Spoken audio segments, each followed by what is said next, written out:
Assalamualaikum warahmatullahi wabarakatuh. Perkenalkan, nama saya Muhammad Haikal dengan NPM 2121020068. Saya dari Fakultas Syariah jurusan Hukum Tata Negara. Semester 3 kelas B. Jadi saya di sini akan menjelaskan tentang pendekatan filsafat hukum. Jadi poin pertama ada ilmu hukum.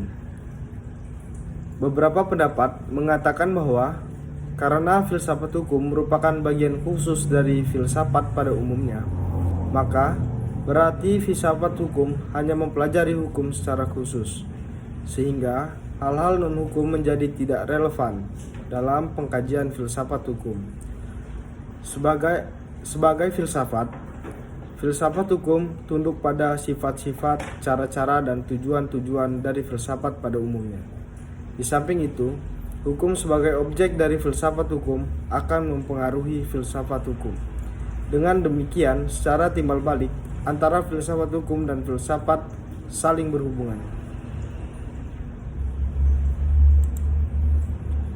Secara sederhana, dapat dikatakan bahwa filsafat hukum adalah cabang dari filsafat, yaitu filsafat tingkah laku atau etika, yang mempelajari hakikat hukum. Dengan perkataan lain, filsafat hukum adalah ilmu yang mempelajari hukum secara filosofis. Jadi, objek filsafat hukum adalah hukum, dan objek tersebut dikaji secara mendalam sampai ke dalam inti atau dasarnya, yaitu disebut hakikat. Ilmu filsafat sosial. Filsafat sosial merupakan cabang filsafat yang mempelajari persoalan kemasyarakatan secara kritis, radikal, dan komprehensif. Sejak Plato dan Aristoteles, kajian terhadap persoalan-persoalan kemasyarakatan sudah menjadi objek penelitian tersendiri. Menurut Plato dan Aristoteles, susunan masyarakat mencerminkan susunan kosmos yang abadi. Manusia berkewajiban untuk menyesuaikan diri dengan susunan itu dan menaati demi keselamatannya. Kalau tidak, ia menghancurkan dirinya. Pada abad pertengahan, masyarakat Eropa masih memperhatikan pada pola dasar yang sama, hanya sekedar mengoreksi terhadap paham Plato dan Aristoteles.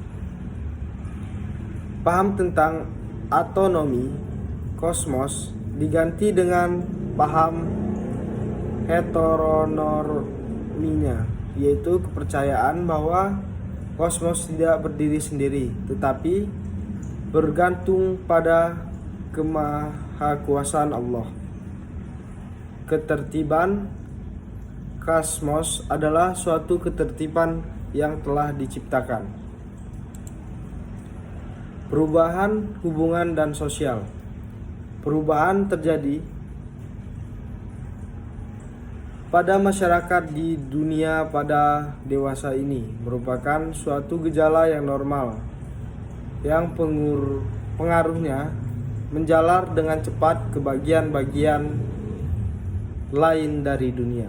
Antara lain, berkat adanya komunikasi modern dengan taraf teknologi yang berkembang dengan pesatnya. Penemuan-penemuan baru di bidang teknologi terjadi suatu revolusi modernisasi pendidikan dan lain-lain. Kejadian yang di suatu tempat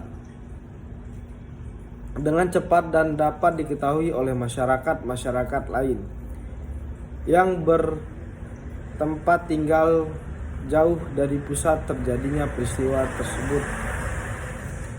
Mungkin cukup sekian pemaparan materi dari saya. Saya akhiri. Wassalamualaikum warahmatullahi wabarakatuh.